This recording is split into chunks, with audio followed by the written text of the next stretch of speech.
नव वर्ष के इस पावन अवसर पर श्री कृष्ण की मुरली की धुन आपके जीवन को प्रेम, आनंद और समृद्धि से भर दे। उनके आशीर्वाद से आप हर कदम पर शुभता का अनुभव करें और जीवन में हर दिशा से खुशियां प्राप्त करें। भगवान श्री कृष्ण की अनंत कृपा आप सब पर हमेशा बनी रहे। इस नए वर्ष में उनके आशीर्वाद से आपके जीवन में सुख, समृद्धि और शांति का वास हो। जैसे श्री कृष्ण ने अर्जुन को जीवन के हर संकट से उबारने के लिए गीता का उपदेश दिया, वैसे ही उनकी कृपा से आप भी हर मुश्किल को पार करें और सफलता की ऊंचाइयों तक पहुंचें। श्री कृष्ण की कृपा से आपका हर दिन मंगलमय हो। राधे राधे, जय श्री कृष्णा। नव वर्ष की शुरुआत करते हैं कृष्णा के साथ। भगवान कृष्ण की लीलाओं को कौन नहीं जानता। भगवान कृष्ण की लीलाओं से संबंधित बहुत सारी कथाएं हैं जो कि हृदय को छू जाती हैं। तो नववर्ष के इस पावन अवसर पर आज हम श्रवण करने वाले हैं भगवान श्री कृष्ण से संबंधित एक ऐसी कथा जिसमें भगवान श्री कृष्ण खुद को कैसे भक्तों के ऊपर न्यौछावर कर देते हैं। हम भी प्रयास यही करेंगे भगवान को प्राप्त कर सकें। तो बोलिए श्री कृष्ण भगवान की जय, लक्ष्मी नारायण भगवान की जय। एक गोवर्धन डाकू नाम का चोर था। एक दिन राज कर्मचारी उसे पकड़ने के लिए उसका पीछा कर रहे थे। वह उनसे बचने के लिए एक भागवत कथा के पंडाल में घुस गया। राज कर्मचारी वहां तक पहुंचे, लेकिन उन्होंने सोचा कि एक चोर सत्संग में नहीं आएगा और यह सोचकर वे वहां से चले गए। पंडाल में वह चोर कुछ घंटों तक कथा सुनता रहा। कथा में श्री कृष्ण के बाल रूप का वर्णन हो रहा था। कथावाचक ने कहा, ठाकुर जी अभी 7-8 वर्ष के बालक हैं। बालक श्याम सुंदर रोज सोने की छड़ी और सोने का मुकुट धारण करके गाय चराने जाते हैं।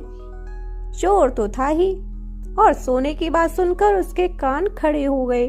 उसने सोचा कि एक बालक जो अकेले वन में गाय चरा रहा हो, उसे लूटना तो बहुत आसान होगा। चोर ने श्री कृष्ण को लूटने का निश्चय किया। कथा समाप्त होने के बाद वह डाकू कथा प्रवक्ता के पास गया और पूछा, जिस बालक की आपने कथा सुनाई वह कहाँ मिलेगा?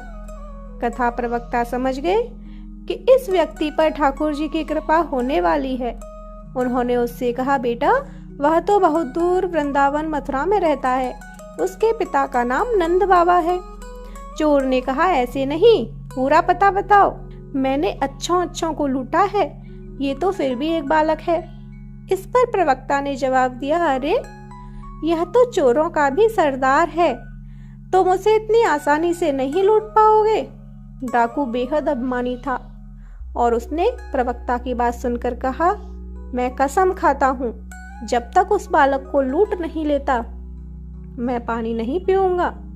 प्रवक्ता ने मन ही मन सोचा कि अब इस डाकू का उद्धार निश्चित है, क्योंकि हमारे प्रभु इतने दयालु और उदार हैं कि यदि कोई उन्हें लूटने के इरादे से भी उनके पास जाए तो वे स्वयं को लुटवाने के लिए तैयार हो जाते हैं। चोर ने श्री कृष्ण का पता पूछा और उन्हें ढूंढने के लिए निकल पड़ा। प्रवक्ता ने उसे वापस बुलाया और कहा, सुनो, वह बहुत निडर है। यदि वह तुम्हारे बल से न डरे तो तुम अपने साथ थोड़ा माखन और मिश्री ले जाना, यही उसके लुटने का कारण बन सकता है। तुम्हारे भयावह स्वरूप और बल से तो वह लुटने वाला नहीं है। डाकू ने कुछ माखन और मिश्री ले ली और यह निश्चय किया कि वह श्री कृष्ण को लूटकर ही रहेगा। वह डाकू पूरे रास्ते पैदल चलता हुआ श्री कृष्ण के पते की ओर बढ़ा। डाकू अपने नियमों का बहुत पक्का था। उसने पूरे रास्ते पानी तक नहीं पिया। आखिरकार वह वृंदावन के पास पहुंचा। वहां उसने कुछ चरवाहों को देखा जो अपनी गायें चरा रहे थे। उसने उनसे श्री कृष्ण के बारे में पूछा। उसने कहा, श्याम सुंदर नाम का वह बालक कहाँ है जो सोने की छड़ी लेकर, सोने का मुकुट पहनकर और सोने की करधनी बांधकर गाय चराने आता है? चरवाहों ने उत्तर दिया, वह तो पहले के युग की बात है, जब भगवान ने गोपाल रूप में अवतार लिया था। यह सुनकर डाकू ने कहा, नहीं नहीं, यह तो एकदम ताजा खबर है। मैंने कुछ दिन पहले ही इसके बारे में सुना और तभी यहाँ आया हूँ।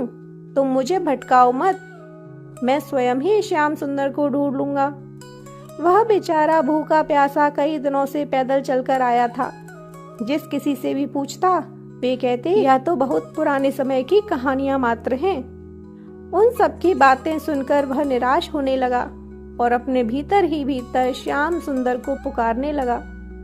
अब वृंदावन में कोई श्याम सुंदर को पुकारे और वे प्रकट न हो, ऐसा भला कैसे हो सकता है। अचानक उसके सामने का दृश्य बदल गया। उसने देखा कि बहुत सी सुंदर गायें और ग्वाल बालक उसके सामने आ गए। उन सबके बीच वही श्याम सलोना बालक था जिसके बारे में सोचते सोचते वह वहां तक पहुंचा था। प्रभु ने वे सभी आभूषण धारण किए हुए थे जिनका उसने कथा में वर्णन सुना था। प्रभु ने देखा कि एक अलबेला भक्त उनकी ओर आ रहा है, तो उन्होंने सभी सखाओं को कहीं और जाने के लिए कह दिया।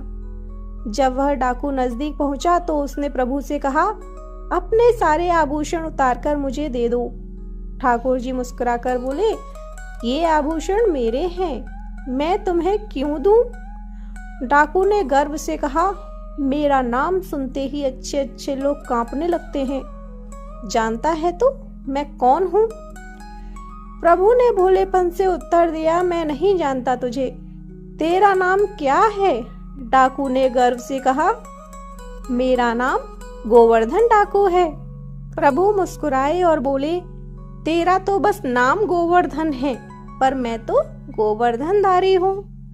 यह सुनकर डाकू को उस कथावाचक की बात याद आ गई कि यह बालक डरने वाला नहीं है।